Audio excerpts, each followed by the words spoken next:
Welcome to the Don't Die Rusty podcast. I'm Rick Hansen, and we will be talking about living, not dying. We're all in this adventure together, and we will be interviewing people who inspire us to live our best lives. People with various backgrounds who will walk us down the trails they took to not die rusty. Adventure and life are many things to many people. It could be a sprint or an endurance race, but with each adventure, we become a better version of us. We hope you keep chasing those dreams, being the best you, and of course, don't die rusty. Well, hello, Don't Die Rusty Nation. We are again together tonight for another gig with the Ricktastics. We have Ricky slash Bruley on lead guitar. We have Slash from Guns N' Roses, not like the character Slash. And there's proof because it's on the screen. You gotta have the top hat, dude. Yeah. One of these days I will get one. I'm working on it.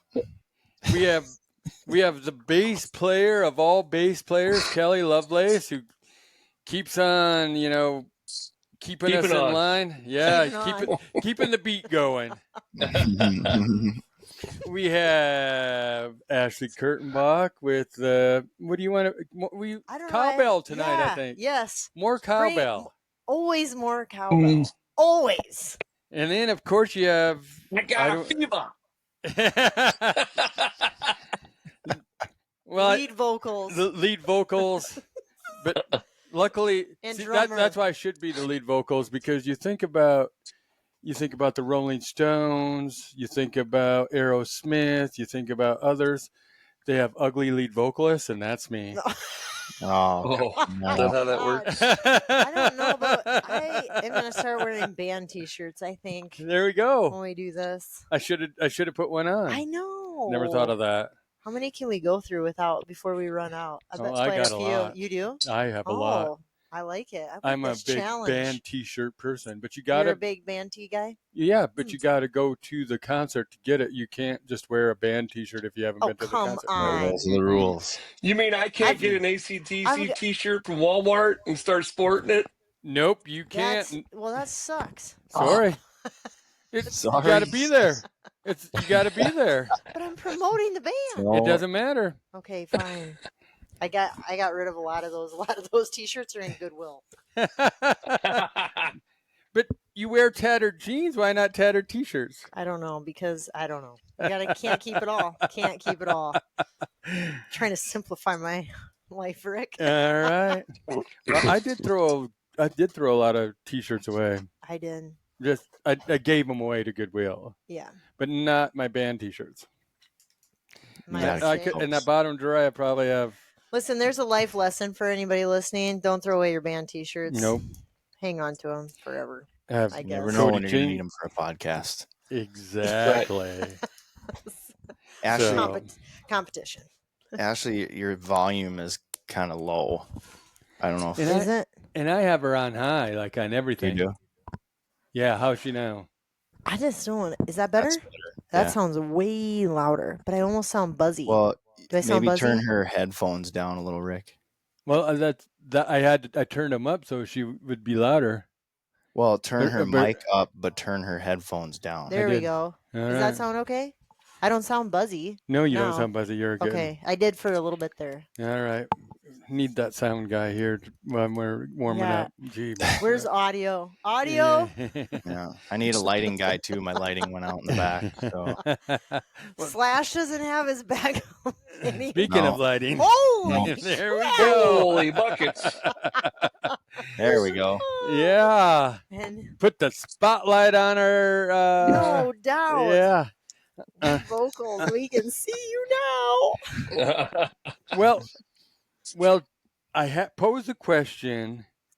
We'll get into what we're supposed to be talking about. I posed a question: what 5 books and what 5 movies would impacted your life? But then, to shorten up, this would take a 20-hour episode. So I shortened it up to 5 of either movies or books that impacted your life. And we're throwing one book out because everybody would say that. So that's number 6. That's the number one book would be the Bible. We knew we'd go with all of us would go with that All of one. us. So we need whatever other books. That's the top book. But we'll put it at number one. But we need 2, 3, 4, 5, and 6. I don't have 5 off the top of my head. That's okay. It'll come. It will come. So I had a tough time with the movie one, but I think I got Movie, I have something. like none. you have no Can't- movies I'm that impacted hoping. you. Listen, I'm hoping that in this discussion something will pop up. Also, if you've talked to me ever in the last decade, and you're like, "Hey, have you seen this movie?" The answer is no. Almost always no. I Really? just don't watch movies. I watch films, but like, Did it What if- impact you? Okay, no. give me a definition of films. Like when you go to the full draw film tour, that kind of stuff, like short Well, films. that could have impacted you. I can't remember one of them. I'm gonna not lie. Yeah, so you don't not many feature length 90-minute movies, but No, not really. I Yeah. watched a lot of Disney movies as a kid. Did that impact you? Oh, Did don't you think ever so. think that you're going to be laying there sleeping and Jesse would come over and wake you up? That's like Snow White. no.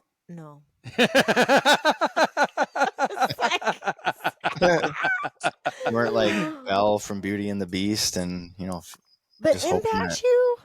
I- You guys, I'm going to let this roll. I'm going to hear what you say first, and then we'll go from there. I'm going to see if Yeah. this sparks anything, because I can't think of anything. Well, all right. Then I actually did 3 books Oh, and 2 movies. balanced. Well, I was going to go 4 books and 1 movie, and then I thought, I'll go 3 books and 2 movies. My books were The Book of Joy by Desmond Tutu and the Dalai Lama, Lost Horizon by Thomas Hilton, and The Sun Also Rises by Hemingway. My movies were, and if anybody in my younger days in high school or anywhere else, they would know this because truly Rocky impacted me. It did. Yeah. And you probably have never heard of this movie, but August Rush. No. It's a wonderful movie, August Rush. What year was it filmed? Like, I think it's maybe 8 years ago, maybe. Oh. It had Robin Williams in it, so it had to be longer than that. Oh. It's relatively recent, maybe. Yeah. So those are the movies. The reason the Book of Joy was one that, because I had trouble because I was going to say The Art of Happiness by the Dalai Lama, but then I went to Book of Joy because Desmond Tutu and the Dalai Lama, they kind of talked about what the Art of Happiness talked about. So then, so that one was good for me. It impacted me on knowing that there's you to be truly happy, you have to be joyful, not just happy. And there's short-lived happiness, and then there's the long term, and that's joy. And that's what impacted me the most with that book. Lost Horizon is about Shangri-La. And if you found Shangri-La and you leave and then you can never come back. You always stayed young. Everything was there, but when he left, he could never come back. And then he kept on searching for it then. Oh, wow. And The Sun Also Rises was one that impacted me on wanting to travel because I've talked to people. I talked to Tanya Waring about that. Is The Sun Also Rises impacted me on the fact that I wanted to go do what they did. They left London. They went to France. I wanted to drink wine on the. Actually, it wasn't wine. It was I can't remember. Kool-Aid. Just kidding. On the streets in Paris, I wanted to take the train down to Spain and go to the running of the bulls, and then go on a hike up to a lake. Holy smokes. And I really wanted to do that, and that's still a possibility. Rocky impacted me on the fact that, at that time you're going through high school. Actually, I wasn't even in high school. I was younger than that, but Rocky impacted me because it's a down and out guy that never gave up.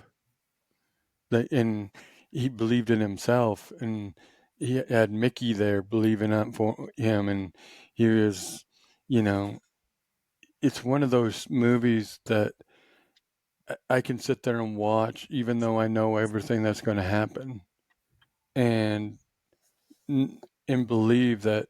How does that impact my life? Well, Rocky got beat to hell, and Rocky didn't win the fight in the end, but he survived the 15 rounds.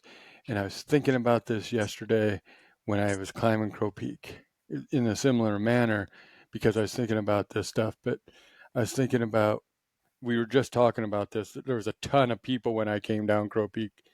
And I was thinking about Mount Everest. Now, why do I climb Crow Peak so early? Because nobody's there. And it's not that I'm challenging, I'm not racing anybody, it's that I can do it.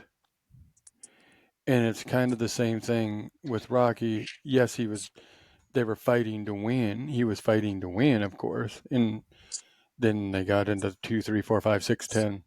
Anyway, but there was something always said about that. So I thought to myself, I don't go do the thing. The reason I don't race is because I don't want to. The reason is I can go do what I want to do. Like, I want to climb Crow Peak, I can do that. If I want to do it 10 times, I can do that. And that kind of showed me the way of believing in myself in some aspects. August Rush is about an orphan kid. The dad, the girl got pregnant. There was two. One was I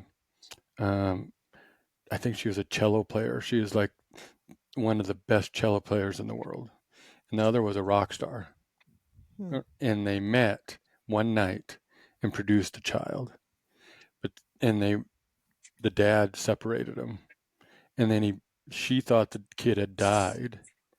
And actually the dad had put it in an orphanage. And the kid kept on believing his parents were together. And then he actually ran away from the orphanage and met Robin Williams. And where I'm going with is the music and affected him. And he was kind of a child prodigy like his mother. And in the end of the movie, the two collide, of course, in the end, and they meet each other, and their son's in Central Park doing a concert. Wow. It was quite it just impacted me on how the storyline and everything went. So those are my 5 impactful books and movies. And of course, like we said, the Bible is out because it's a given. You mean Well, it's in? it's in, but it's a given. But it's a given. So how about that, Ashley? That inspire you? Did that make you think of? Okay, I did think of one thing, because when you brought up Everest, so when I was in 6th grade, I don't even know, do these things still exist? They're IMAX theaters? Yep. They do? Yep. Like actively, that's still a thing? Yeah. Oh, wow. I think Denver has one. Okay, I think there used to be one at Valley Fair in Minnesota, in Shakopee, Minnesota. Is that possible? Might be. Who knows? Yeah.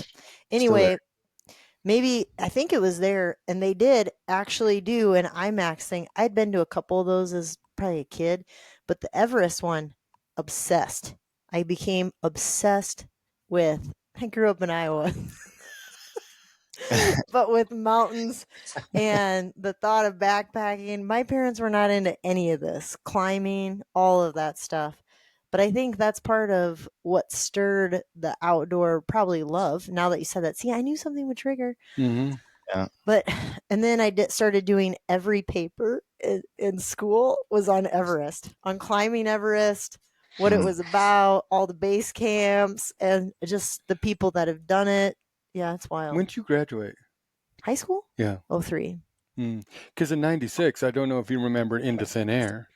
That's when Beck Weathers and yes. I have both books, the Russian guy's side and John Krakauer's version of Into Thin Air. Okay. And that interested me. I really wanted to climb Everest too. We're both coming from flat places. See, I don't know what it was. I mean, I was like in 6th grade, so that had to be 90. Don't do that to me, girl. 96, maybe. Something like that. So that was one. We'll keep going. I had to bring a couple of books I looked at our my bookshelf. I was like, I don't know, there's a lot. I've read a lot of books. A lot of books. However, I haven't read any of the ones that you mentioned, so I should probably get on that. Yeah. What about you guys? Go for it, THP. THP. All right. I read a lot. So I tried to pick one from like different moments in life. Like, so my favorite book probably as an adolescent was The Hobbit by J.R.R. Tolkien. Yeah. And I think that impacted me because it's about this hobbit who really has no cares in the world, but he doesn't really impact much.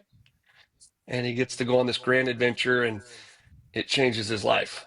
Right. So I thought that's a pretty cool book that you get to see all that transformation. Let's see, as a young man, I read a book called The American, and it is the life story of Chief Plentycoos of the Crow tribe.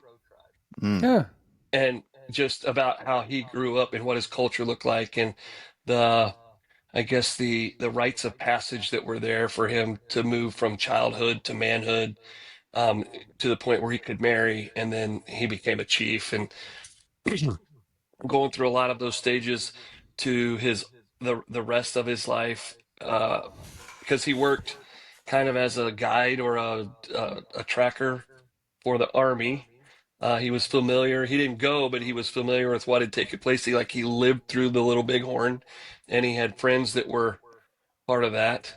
And then as an older chief, now that the world has changed, right? Reservations. And so it's kind of a really insightful book in the life of a person that I probably would never meet. But it also kind of intrigued me when it came to these stages, I guess, of manhood, and the fact that it made me very aware that we have lost those. So men don't have rites of passage unless someone in their life's intentional about it. And then a book that impacted me and my spiritual life is one called The Covenant by James Garlow. And it really kind of helped me understand this idea of relationship the way God has laid it out. And it's not a contract, it's a covenant. And there's an old covenant that was based on the law, and there's a new covenant that's based on the sacrifice of Jesus Christ, and how those are all intrinsically tied together. And so I've encouraged tons of people, especially if they're students of the Bible, to read that book because of the way it explains things. And so there's stages in covenant, and I think the book's 13 chapters, and there's 10 or 11 stages, I can't remember, but it's all about identity. So he had a covenant with Adam, and then he had a covenant with Noah. But this idea of covenant is really based on a covenant he had with Abram. Part of it is that he takes his name, or a symbol of his name, God does, and puts it in the middle of Abram's name. So now he's Abraham. So it's from Yahweh or Jehovah. So the middle, that H. And Hebrew, that huh sound, that H sound, that literally means the movement of the spirit. So God took his spirit and put it in the middle of Abraham's name. And he did the same thing for Sarai, who became Sarah. He put that H at the end of her name. And so there's an identity switch there, or there's an exchange of identities. And it's pretty amazing. And I could go into a lot more depth on it because I've done some study on it. And the books that they refer to, or the books that they use to put it together, I actually own those books. There's 3 books on covenant: blood covenant, salt covenant, and the new covenant. So it was pretty interesting. That really opened my eyes and helped me understand God's word better. It's a tapestry. It's not 2 sections. They're interwoven, and you can't get away from that. Yeah. So those are 3 books that really impacted me. I'm going to do a 4th book. Wild at Heart by John Eldridge helped me understand who I was as a male, as a boy becoming a man, and some of the wounds that we carry and the obstacles we face as men. So, really good book. Those are my 4 books. I have to agree with you on Wild at Heart there, Kelly. That's one of mine, so I'll get into that when it's Great. my turn, but Good. I won't go too deep into it, and you can do that. no, I you think go for it. Go for it. it's an awesome book, and I think so when I do marriage counseling, I give a book to the young man called Every Man's Marriage. It's from an Every Man series by Stoker and Arterburn. And I give to the young lady the book Wild at Heart because I want them to understand each other better. Yeah. So I feel I've like read that that. the book is not just for guys. It's also like women could read that and understand the heart of a man a lot better. Mm-hmm. And he's got a series there. There's a Wild at Heart. There's oh man, I lost it. There's 2 or 3 he's got that deal with a man's heart. So they're really good. Mm-hmm. Yeah. Movies, man, I have. So my son asked me, my youngest son that just went to college, asked me for a list of movies. So I gave you my top 100 movies everybody should see, right? I didn't give them to him in order, but there's a lot. It's 100. And when Rick, I'd already done that when Rick brought this up, and I'm like, good night, 5 movies and 5 books. We could be here for 20 hours talking about this stuff. So, Yeah. I grew up on John Wayne. So I'd have to say that my favorite movie, I don't know if you could say that it's impactful, but my favorite movie is Rio Bravo. It's got John Wayne in it, and then I'm trying to remember, Ricky Williams sings in it, and what's his name? B. Martin. Yep. And there's some older cowboy guys that are in that. And it's just about somebody doing what's right, even if it might cost him his life. That's basically the movie. Mm-hmm. And just the odds that they faced and the obstacles they had to go through to do the right thing. So that's probably my favorite movie. And I'm going to cheat a little bit because I'm going to tell you the movie that impacted me the most. When I was in high school, there's a movie that came out called Vision Quest. Mm-hmm. And it's about a wrestler. Matthew Modine. Matthew Modine, you got it, Rick. You and I were on the same page. Now, I didn't know anything about wrestling. I grew up in a state that played basketball. So I didn't understand the wrestling part of it. But I really connected with the character because he was just this guy at school. There wasn't anything special about him. He's on the wrestling team, but he's not like spectacular. And he goes to school, but he's not really popular. There's nothing really that sticks out that's outstanding. Like if you saw him in a crowd, he'd be the average Joe. And I always felt like I was the average Joe. And so when he made this decision to take on this crazy state champion 3 times in his career, like high school, and everybody's talking about how much of a monster he is, and he goes, "I'm going to beat that guy," and he worked to do it, and just the stages he went through and the hardships and where he came from, what he had to do to get there, and then finally accomplishing it. Just really impactful for me as a young man. That movie probably at least the one of the top two or three that really impacted me, my Hmm. life, changed the way I Hmm. viewed things. So I have yeah, to I have to disagree with you on Rio Bravo though, okay. because I'm going to go with Rio Lobo. They're the same. It's the same movie. It is no, it's totally it's different. it's the same movie. It's the same I, stuff. I really love Rio Lobo better than Rio Bravo. Oh, You're nice. crazy. It's a true story. If I have one John Wayne movie to watch, it's Rio Lobo. You know, a lot of people don't talk about The Quiet Man. A lot of people don't Nope, talk. that's a great movie. Yep. Yep, those kind of things. I mean, I, I just about put a John Wayne. I've just about put Rio Lobo in there actually. So That the shootist Rio Bravo, would I be could watch that unpopular. one. There's a couple that I could watch over and over and over. That's one of them. Big Jake, I could watch over and over and over. Oh, definitely. So So we better let Ricky tell his though. yeah, yep. I cheated. I gave 6. So That's 4 all right. books and 2 movies. Yeah. Well, I've got it. This was a tough one. It was, Uh-huh. I'm kind of with Ashley on the movie thing because I guess like movies influenced me when I was a kid, but and then to your point, like until the kids came along, I didn't watch movies, and then now most of it's like family oriented stuff. But yeah, I mean, so a lot of the influential movies and stuff like that I watched were from when I was a kid, and some of that somewhat kind of aligns a little bit with Rick. Like Rocky was one that I watched quite a bit, but one of the ones that I watched over and over and over again was Rambo 1, 2, and 3. I mean, I would watch them back to back all the time, constantly.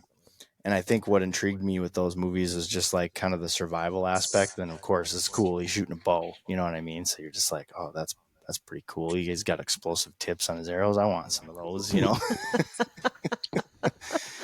uh, and I guess, well, maybe I'm trying to be Rambo. I don't know.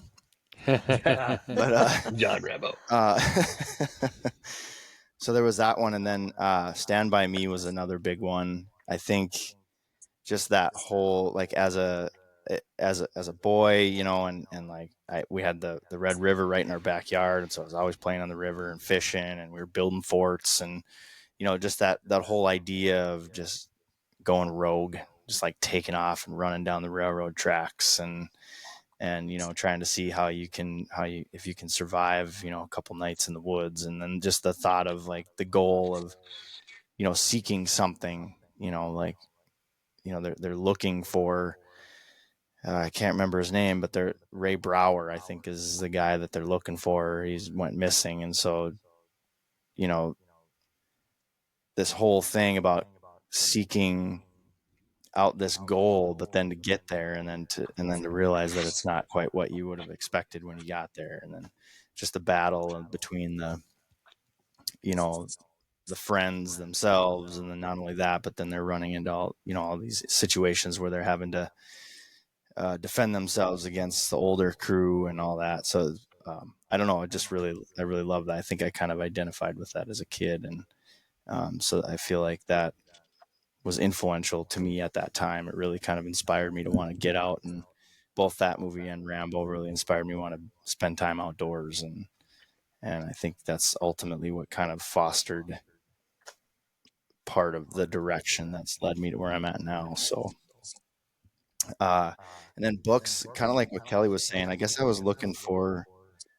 Um, I'm gonna pause just here for a second, Rick. I'm gonna mark it. I hear an echo, and I don't know where it's coming from.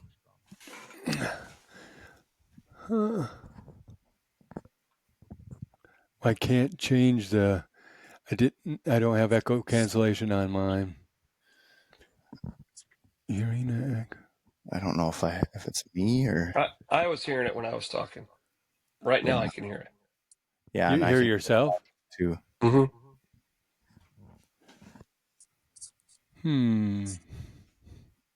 Um, 1 second. I can't change it while recording mine, but I don't think we it's have on our headphones side. on. Yeah. Yeah. Hey, Kelly, can you say something real quick? Yeah. Can you hear me? Yeah, I'm echoing pretty bad. Okay, I was just checking because I muted my mic to see, because that's one Well, way. let's see if it's my mic. I can do that too. Oh, if it was picking it up. Yeah, like it's maybe his headphones are picking up his speaker, but Huh. I can still hear it. I didn't hear his echo. Did you? A little bit, not bad, but it's Yeah, like I'm hearing one when I talk. Hmm. Okay, now I'm not hearing it. Yeah. I haven't heard an echo the whole time. All right, I think we're good then. okay. It was I don't like hear it I anymore. can't hear. I can't hear it now. Yeah. Yeah. How about you, Kelly? I can still hear you a little bit, and I can hear me just slightly. Okay, I feel like it's getting a little better. Mine's like on a 1 second delay. Okay. All right, cool. Like, Well, I think we're good now. I marked the okay. clip, Rick, so you should be able to go right to that, cut all that out. Mm-hmm. So books, as mentioned before, wow, that heart. This is a huge one. That I've talked about this on a podcast that I did recently, and when I first kind of started, well, I guess I can't say first started, but I really dove deep into my faith in probably I think it was like 2016, and I think I read this book in 2019. I was actually at a TAC event in Michigan, and I read it front to back, which was kind of hard to do because I was staying in a lodge with BA and his crew, and they were doing a lot of partying, so it was hard for me to stay focused on the task at hand. But great crew, so nothing against them by any means, but I was proud of myself for having the ability to kind of put the blinders on and then just really focus on this book, because I can't remember how it was recommended or how I found out about it, but it really had an impact on my life. And like Kelly said, just as a Christian, it really, really made me go, man, it kind of revitalizes the concept of being a Christian man. And, he kind of talks about, in modern days, when you walk into a church sometimes and you just see Christian men in the church just kind of sitting there bored, like almost like it's just something that they have to do because it's what they've been raised on, and all those kinds of things. So it kind of relives or livens that up, I guess, a little bit. And so just a great book. And I've actually purchased probably a half dozen of these and given them to some friends. And every single one of those men that I've given this book to have came back to me and thanked me and said, just mentioned to me about how impactful the book was. And so I recommend this book to a lot of people. And then Rick talked about the Book of Joy, and that's not on my list, and mostly because I haven't finished it yet. I get like part way through it. Susan and I are trying to read it together, and then we get busy, and so we want to get back to it. But that is an amazing book. I got to second that one on Rick's part, just because so much of it is focused on joy, but also love. It's such a big part of, it doesn't matter what you believe, it's all about love. So this is another one. This book was written by the former senior pastor of the church that I attend, Bob Merritt. He's got a couple of books that I've read that are really good, but this one in particular is called Done With That. And it's basically like for him, he kind of had some anger issues and some things that really kind of impacted his family and his children and stuff like that. So he talks a lot about how he was able to kind of curb that anger. And what I love about this perspective is it's, when you, and Kelly, you're probably the same way. I attended one of your services as well.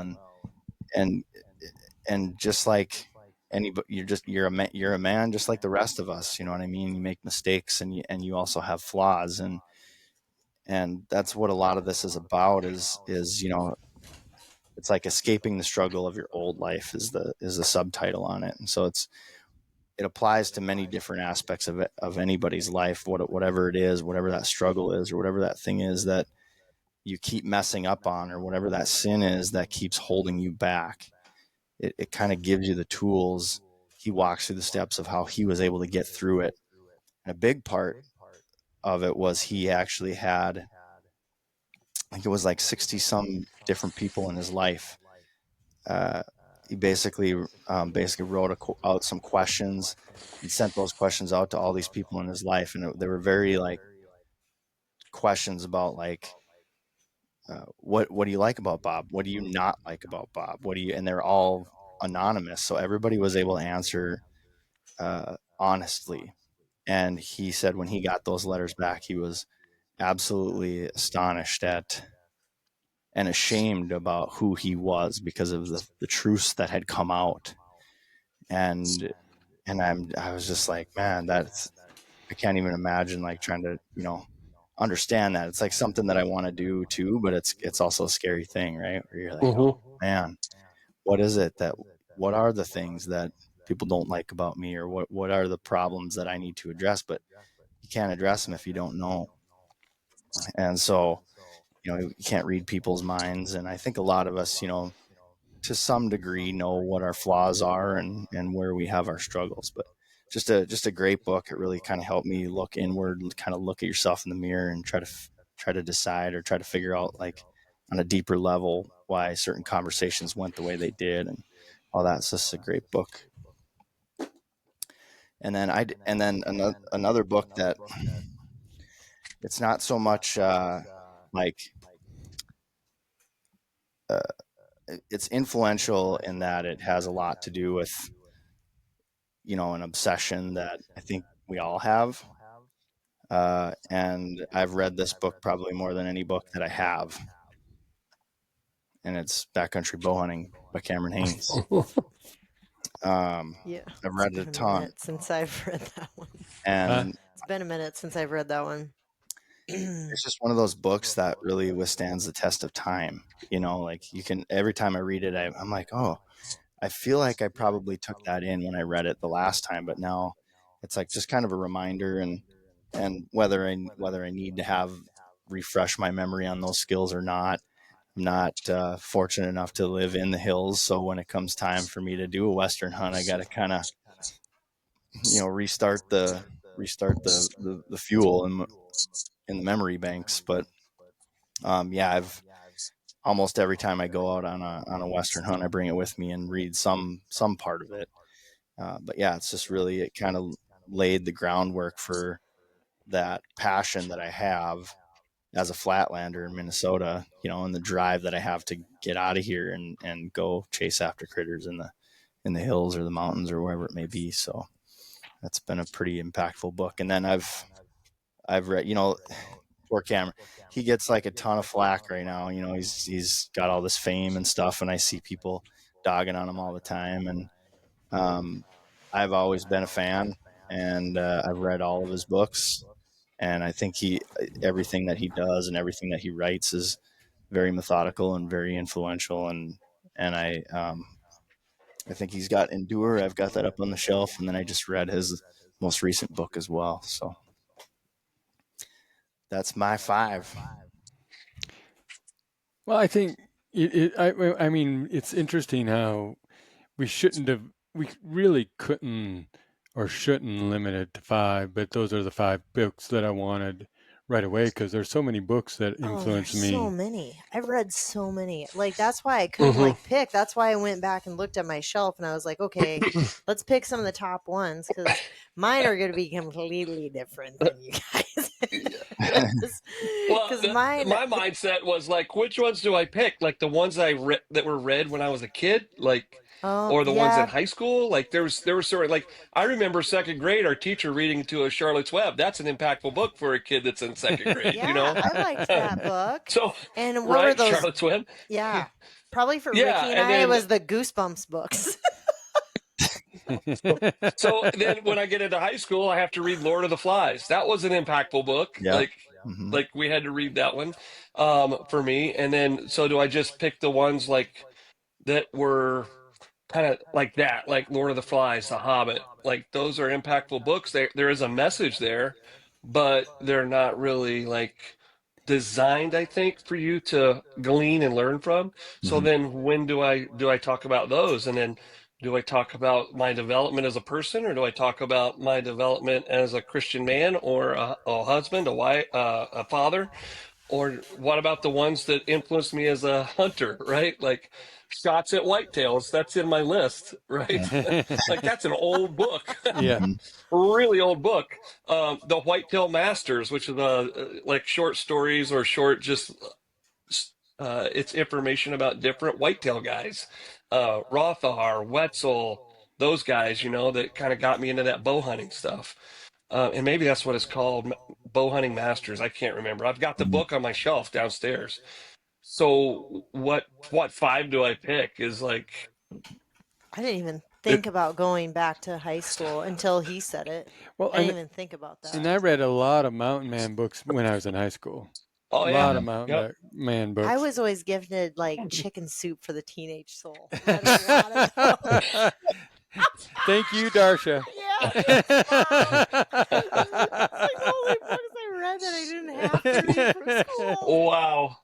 Oh, it's true. I had Anyway, So, Hobbit on my list too, Kelly. It oh, look was at that. yeah, Yeah. Okay, so I'll change it up because a few of my books I brought one, but Unconventional Medicine by Chris Kresser is one of my favorites. Outlive by Peter Attia, and Wired to Eat by Rob Wolf. Those are three health books, and The yeah. Green Brain. Also, those four health books that I've read, and I have recommended those to a ton of people. That changed the whole psychology of eating. I did bodybuilding, for a No. while, so I had to be that's I think easier to eat strictly because you have to perform at the end of this and you're competing.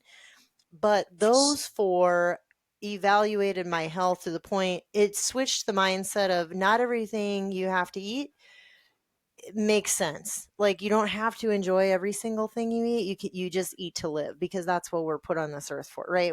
You have to eat to live, but you don't have to eat everything. And then I heard something today that actually ties into that. You can have it easy now and hard later, or you can make it hard now and easy later. So by choosing to I'll just take it in the nutrition fact because those books have been impactful because now I look at everything much differently and how you live life, right? So if you get fast food today because it's easy, your life will be harder later because your joints are going to hurt, your body's going to start giving out. But if you choose to eat a healthier meal, like a home cooked meal today, your life will be easier later. You've developed those habits, which brings me to another book, Atomic Habits. If you haven't read that Mhm. one, very, very good for I'm a big self-development book person. I don't read Well, I didn't want to anything. go all the way into that because I would I have had know. all four. I would have all mine that I have too. Self I know, but development. I don't really read books outside of that. So Mm. I guess maybe I should diversify it. I've brought this book up before though, and I kind of forgot about it till I went back to my shelf. But What Got You Here Won't Get You There. That's a great book. Yep. Great, great So book. so there's a book that came out in the Christian world called Canoeing the Mountains, I and like it. it talks about Lewis and Clark and the fact that they expected a waterway to the west, right? And they came up on these mountains. So what got them there won't get them there, Hmm. Right. right? Oh, yeah. So Okay. they had to change what they were doing, and the whole misconception started. from the beginning of that journey, they believed that the west of the Mississippi looked just like what they had already experienced east of the Mississippi. They just assumed it would all look the same. Mm. And then they come to the Hmm. Rocky Mountains and they're stuck because they're not the Appalachian Mountains, Right. right? No, And they have yeah, canoes, and now you need horses. yeah. And right, so it's called Canoeing the Mountains. It's really good, and that's the premise is what got them there won't get them there. I should read Mm. that one. That one sounds good. Another one Canoeing that the did. Mountains. If you hate reading, period, and you're listening to this, you're like, I'm reading none of those. Yeah. Eat That Frog.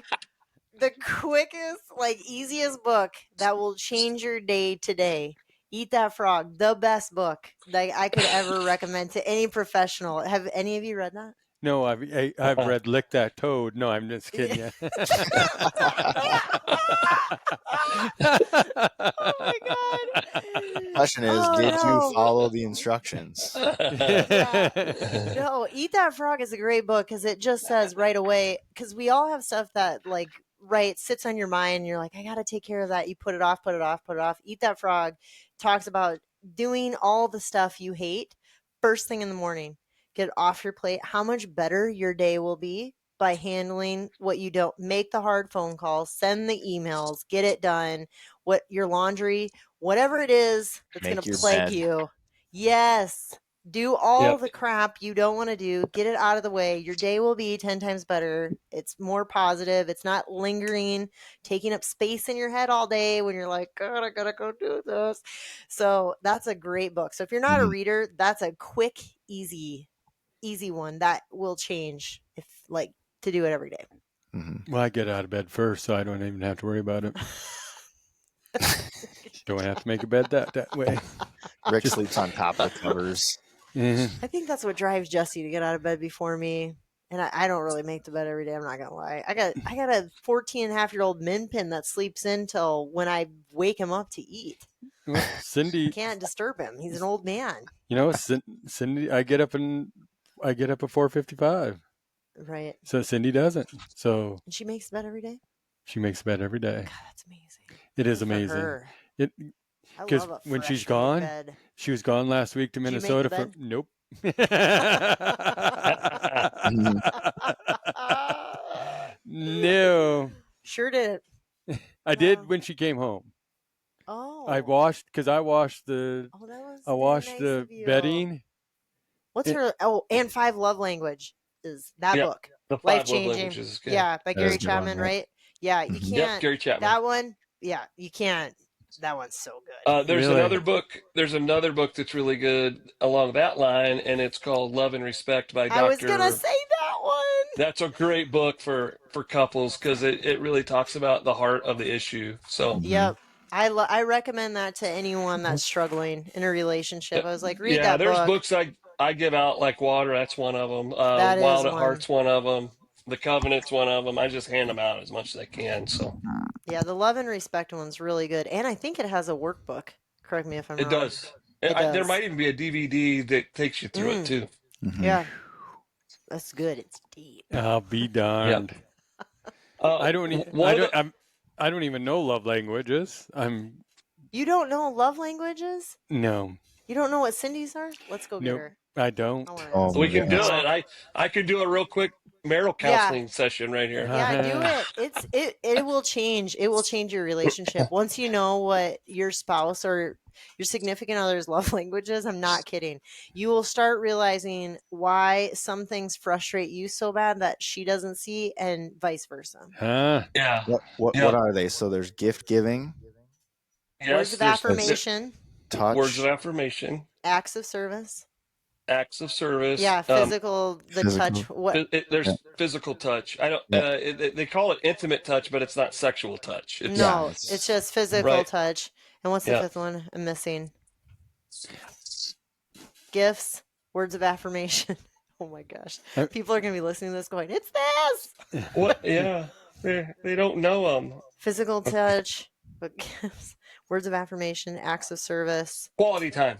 quality time. Yeah, there you go. It's Yeah. quality time. Yeah. So So which one's your I- love language? Do you know? Out of that, saying that? I'd have to think about it. Jesse's is gifts. That's Yep. his. Oh wow. Yeah. Mine is So acts of service. yeah, so that's crazy because that's me and Rondo. Like those are our number ones. You actually have two. Yep. You have a major and a minor in that. And Yep. so for her it's acts of service and quality time. And for me it's gifts and words of affirmation, Yeah, it's acts of right? service and words of Encouragement, yep. Yeah. Yep. I'm And words words of of right? affirmation for me. What are you, Ricky? I'm words of affirmation. You know, it kind of changes too. Like it can change in different seasons in your life. So they recommend that you try to read it every couple years together because sometimes they'll shift. And if it shifts, now you're trying to give your significant other something that they need something different, right? So Right. Right. To fill the love tank. Susan is really about the physical touch. And a lot of people assume that guys would be like their love language would be physical touch. It's like Kelly said, it's not like what you think, but it's like just the energy that Susan gets even just from a hug, you know, like Mhm. that fills her bucket. So that's the kind of thing that's like her number one love language. I think Jesse's second one is either quality time or physical touch. Mm-hmm. So do you know what I yours have is? never seen you guys even touch. It's 'cause Ever it's not anywhere. my love language. No. I've I don't need traveled with Yeah, them. so we have a tendency to speak in our own love language and it bounces off brick walls. So I used to get my wife roses and she'd go, "Why are you right. wasting money on flowers? Because they're just going to die." Right? And I'd leave little notes and not get any response, Yeah. stuff like that, little gifts. And I thought, Okay. my word, how am I blowing this? This is supposed to be romantic. At least that's what Right. culture tells me. Right. So like gifts though, you haven't seen a lot of physical touch because it's neither one of our like number ones. Mm-hmm. But like I guarantee you've seen the gifts thing with Oh, I have. Jesse and I for Well, sure. I have seen that. Yeah, because even like when we travel like for TAC, Mm-hmm. he'll be like, "God, I ate all my food in my pack." I'm like, "Here, I brought extras." Yep. No, I've seen And that. he lights Yeah. up like a Roman candle. Yes. Yeah, it's like all the little things that you do. And even though and there's a spender and a saver in every relationship, right? Yep. So I'm the Yep. saver, he is by far the spender. Yeah. Like by Yeah. far. And so, when I get him little things, even though I'm like, gosh, this can be such a waste of money, he'll be like, oh, he's so excited. It could be the 500th and t-shirt that he now has in his drawer. AC/DC. Yeah, exactly. But he'll be excited. You have to read that book. And with Yeah. Cindy, I think you should. I challenge you to read that, and then I want to know. I want to know Yeah. what you come back with. You got to talk about it. Yeah. Now I'm dying to know. It took me forever to figure out that, like, on my own until I read that book. Yeah, it did. It did. It'll change. But just hearing that little bit, do you think you know what Cindy's is? It's service. Acts of service? Like doing stuff. Yeah. That's mine. I'd say acts of service for one, for sure. Yeah. Like any little things, like anything, like around the house, anything like that. I'd say acts of service. If you filled up my car with gas and I didn't ask, I would be like, "Oh my gosh, this is amazing! Like best gift ever!" And you got it serviced? What? Like that is by far, like, I light up just thinking about it. Like anything like that is amazing. The fact that you made the bed for her, that probably is acts of service for Cindy. I bet it is. Yeah, for sure. Because she's doing it every day too. it and you did it for her on. Yeah, that's it. Even washed the bedding and made the bed. That is bonus points. Yeah. That's amazing. She's a happy lady. Yeah, exactly. Now you have to read that book. You have to read I that. guess I will. I feel like Rick's probably a cuddler. So are you a physical touch? Probably guy? physical touch. You are? Yes. You like, but you're also quality time, I feel. Because we went through a bunch of, like, I'd touch her and if she was cooking, she'd get pissy. And I think that also hurts your relationship. She's changing now in that aspect, but like Ricky said, you gotta read it. I became a cold person. Was way more like, I was just a different person. Yeah. It's Well, that's it throws you for a loop if you're speaking in your love language to the other person and they're not receiving it that way, and Mhm. you're like, what is wrong? Does she even like me? Like, Yeah. right. Right. Right. what am I doing wrong here? So, But yeah, but the relationship, I've learned what she likes, but in that aspect, I assume, and maybe she's learning more what I like, and we've been together Long time. a long time. Yeah. Mhm. yeah, Well, I think yeah. Jesse's might be This will quality help. time as a second. It will help. I think it might be quality time. For gosh sakes, I picked up golfing again after freaking 15 years. Oh my gosh. Glutton for So I can punishment. hang out with them. Oh my god. I am. Yeah, That sport is ridiculous. Just stupid. Hmm. Yeah. But now you get in there and now you're addicted. Anyway, but I kind of picked that up so that because he kept asking. I was like, I don't really care to ever learn this. And then I was like, you know what? You're still outside and things like that. So yeah, I think his is quality time because he really enjoys that. I'm yeah. not distracted by a laptop and phone and it's like everything else overstimulated. Well, my quality time was like last week. When you're alone. There we go. Ah!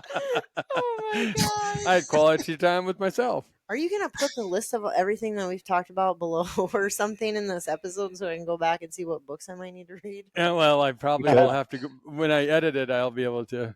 Yeah, Yeah, I we was could thinking do about that. that. Now I got to go back Yeah. and see it. That Wild at Heart book that you guys read, Kelly, you said that he wrote a whole bunch. I feel like I've read that. Yeah, What he other wrote books did he read? he wrote Wild at Heart. He wrote Way of the Wild Heart. He Is that wrote the one he for? and Is there his one for wife wrote women? one together called Captivating. Yeah. Oh, read that one. That Yep. one's I've read Yeah. that good. one. I That read one's that one really Yeah. too. good. And then he wrote the Sacred Romance. There's a Didn't read couple that others one. he wrote that aren't necessarily in the Wild at Heart genre, but they're really good. Okay. Yeah, I think I've read a So couple of those. Eldridge. Now that you said that, completely forgot about that book Hmm. Yeah. that I read. Captivating. Yeah, I read that probably, I bet 20 years ago. Really? Mm-hmm. Probably. Yeah. Yeah, 19 years ago, somewhere in there. Yeah. Yeah, my early 20s. Yeah, Hmm. crazy. And the Love and He wrote Respect one, another love it. one about walking with his son. What was I can't remember. Facing the Lions or something like that. That was really good. Yeah. Hmm. It was him and his Might have to. son. I'll have to look that one up. I'm gonna have to look. Yeah, I'm gonna have to look at his books again and try it, Have, or have you try ever read a any new book. Levi Lusko books, Kelly? I am trying to think if I have Levi Lusko books. I have one I have not read. Someone gave it to me. What is the name of that book? He's got one. It's Through the Eyes of the Lion, I think. Oh, I It's feel really like kind I've of read that it's a book. book about I'm gonna. grief. He lost his daughter when she was young, and Right. it's really heartbreaking. But it's good in that it really kind of gives you that that assurance that even through the toughest things that you could possibly get through in life, and right now with where I'm at, I can't even imagine that would be absolutely devastating. So Yeah. like having the ability to get through that and then trusting in God's plan and trusting in the process and all of that and Yeah. working your way through that grief. And then I've got a couple more of them, but I'm trying to, gosh, I can't remember. But I read, I think, 3 of his books. And I've heard him speak a handful of times, like at men's conferences. He's great. Like This one's good. he's a great communicator. yeah. So, Swipe. go Sorry. ahead. Swipe Right is one that I read, and I gave it to my nephew. It's kind of all about the culture of Yeah. you know living together before marriage, and then Hmm. going further and waiting, all that kind of Yeah. stuff. That's a good one. And then another one called Declare War: 4 Keys to Winning the. I Declare War. Is that right? Yep, I Declare War: 4 Keys. I have that one. I to have winning I that don't the have one. that battle. one either. Uh, there's another one that kind of goes with that. I don't know if Levi wrote it. Who's Got Your Back? That's a really good one. Okay. Get that I'll one look in it up. there. Yeah. Well, I thought, Beautiful Eldridge did a book, wrote a book called Beautiful Outlaw, which is the life of Jesus and how he views it and his um, contention with the church of his day and the message that was he was preaching. So it's a really good book too. That's John Eldridge, Beautiful Outlaw. well, and it's interesting because we were looking. I mean, I read Max Lucado, A Love Worth Giving. That was one of my was a good one. And I mean, I guess I read different books because the last lecture impacted me too. I mean, that was one of the most impactful books, really, because he was dying, the professor that was dying, and his whole story about that up until he did die. Mm-hmm. And God is real.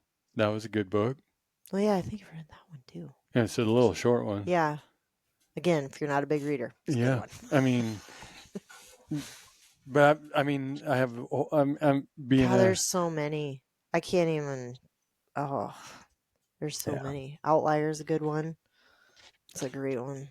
But yeah, I mean, it's interesting how many different books are impactful to different people for all of us. Well, if you take a little nugget out of them. Yeah, and that's what each one. And that's what I do out of like podcasts, books, movies. Yeah. Take a little nugget. I mean, I'm a Fried Green Tomatoes person. I love that movie. Nice. I love Fried Green Tomatoes. I like The Wizard of Oz. Makes you think twice about Southern barbecue, though. It does, doesn't it? I love the scene when she crashes into the car or whatever, and she's, screams at her, I got better insurance. Yeah. But the story one that I watched with my boys, which is a more recent one, I don't know, last decade maybe, was The Secret Life of Walter Mitty. Yep. And that's just about getting out of your cubicle and chasing that adventure, right? Like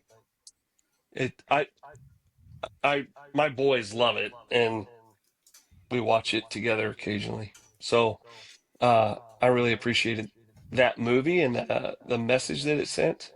And then there's a scene in there that's pretty impactful for me when the photographer has a chance to take the picture and he doesn't do it. And Walter looks at him and goes, "Are you not going to take the picture?" And he goes, "No, that one's for me." Yep. Sean Penn. Yep. That's probably the greatest line I've ever heard out of Sean Penn. Yeah, I hear you there. Yeah, right. But it was just impactful. Like, no, that one I get to keep. That one's for me. Yeah. So, anyway. and I mean, you think about the Blues Brothers. They are on a mission from God. I don't know if I've seen that movie. You haven't seen the Blues Brothers? I think I've seen parts of it, maybe. Oh my gosh. On TV. Rick, we're like 20 years older than her. That's one you can we just jump into. We didn't go to the movie rental place very often. We lived in the country. I lived in the country. How did you watch all these movies? Did your parents have them? Serious question. No, rented back them. in the day, listen, seriously, back in the day, they had the Sunday night movie. Yeah. Yeah, Wizard of Oz. ABC. Oh. It was. Mm-hmm. But DVRs. You don't. See, that was before CDs.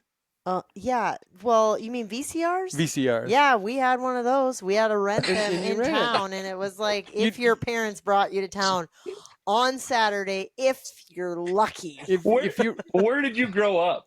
Rock Valley, Iowa. Like, we had a small town. Like, it was like we have one. You got to go to the library to rent movies, and we didn't even do that because we have to return them. My mom was like, I don't want to drive back to town. Like, that was a thing. Yeah. So you sound just like my wife, man, because she's from Oskaloosa, Iowa, and she lived out in the country. Yes. And she goes, we never got to go to town. If we wanted to go swimming, we had to find a ride. It was always, we're not wasting gas to take you to town. 100%. Well, see, unlike me, look at me. Yeah. Like, do you think I'd be dating in high school? You were probably, guys were all trying to date you. So I'd have to go home. I'd rent a movie because I'd have to go home and watch a movie. I mean, I watched more movies in high school because they were more readily Well, that's what I'm available. saying. You know, and like my friends had them at their houses. And you'd go watch a movie at their friends, wouldn't you? Yeah, I would. But we would slumber parties and there we things like go. that. That's what I'm saying. Yeah, I just have not seen a lot of movies in my life. I am terrible. What's that one film with Alex Honnold where he climbs what's Solo. that thing? There you go. That I liked. Mhm. That was probably one of the last Cool. things I've seen in a theater. So that's just interesting though. Like if I went on a date, I would go to a movie. We did that, but that's such a commitment if it's a first date. It was so long. I did that like once and I was like, I am never saying we're going to a movie again. Really? But that's a long time. Oh, if we you, had to drive and you to- don't talk. You just sit there and you're like, this is awkward. Well, like I used to tell the young men that I is. had influence over, the worst thing you can do on a date is go out to eat and then go to a movie because you're not talking. I'll fall asleep. You try and hold You're hands. eating There's or you're quiet because you're watching. Clammy, and you're like, what are we doing? I hold his hand. It's like too much. It's like so awkward.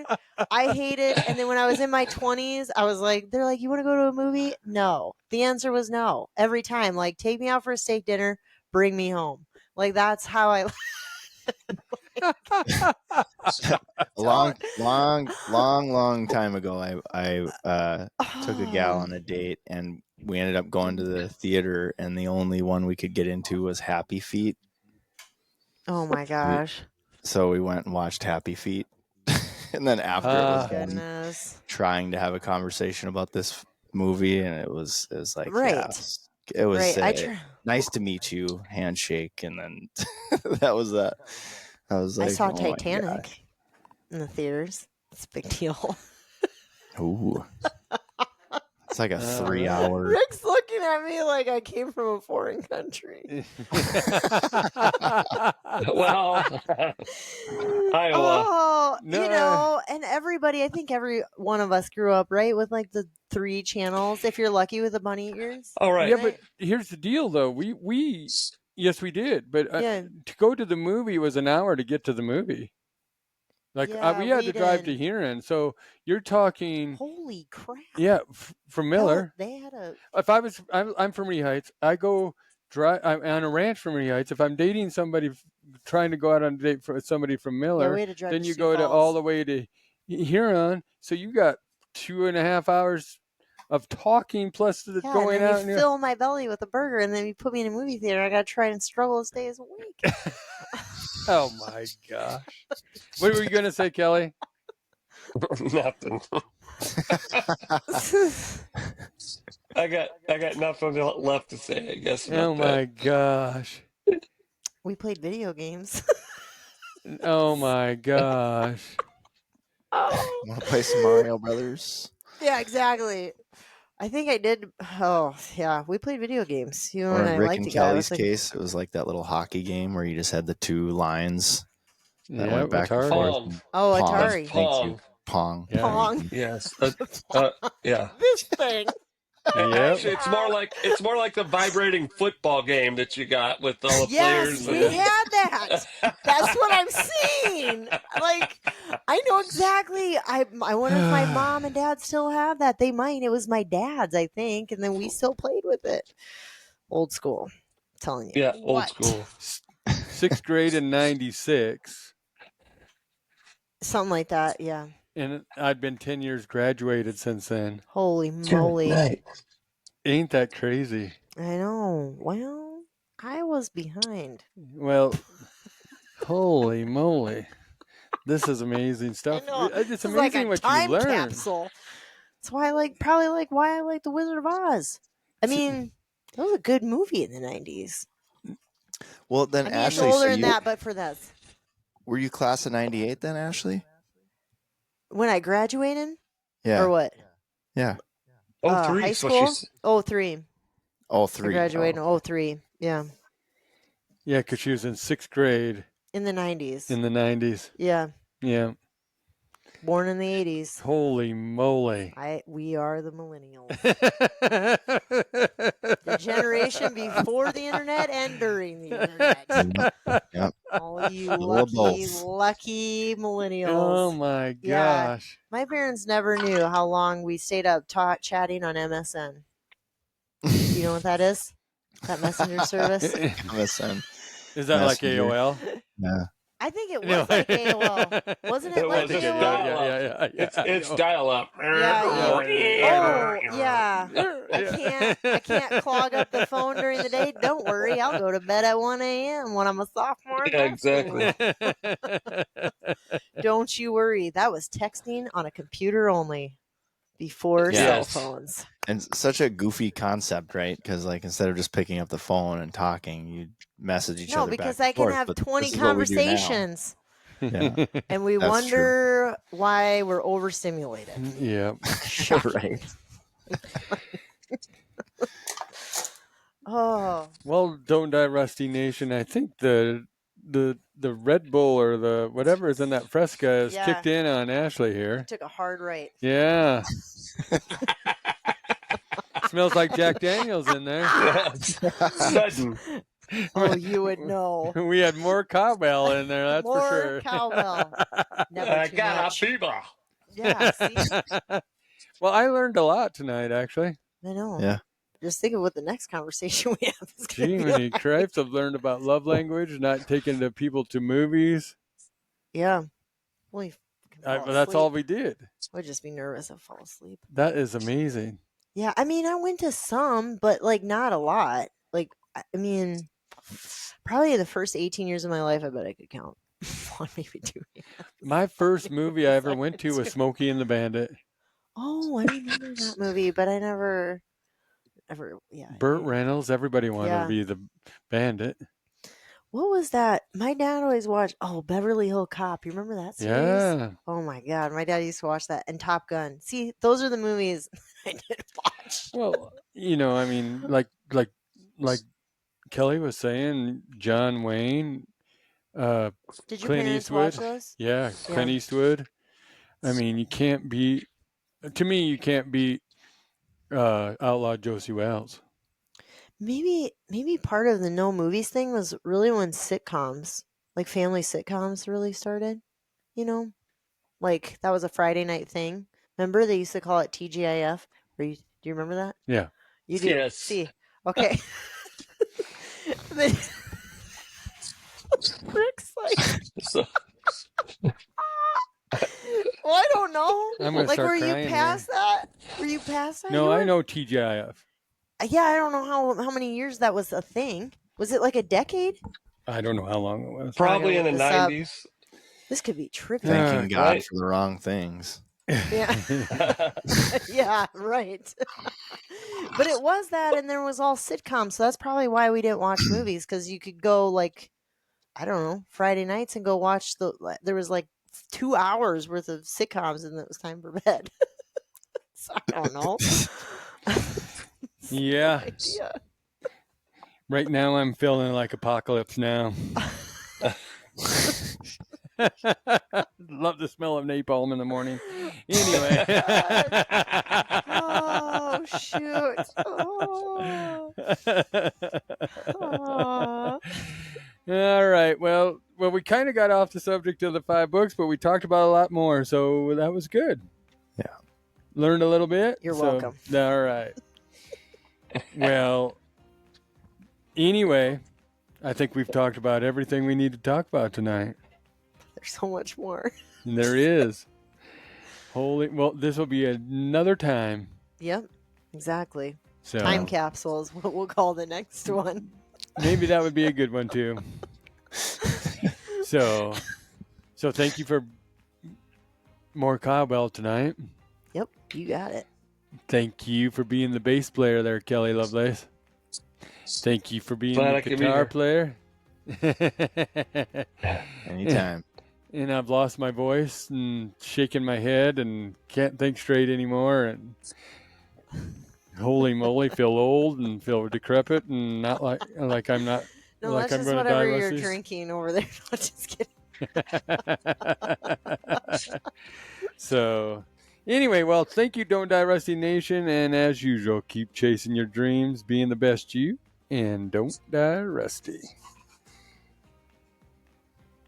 There we go.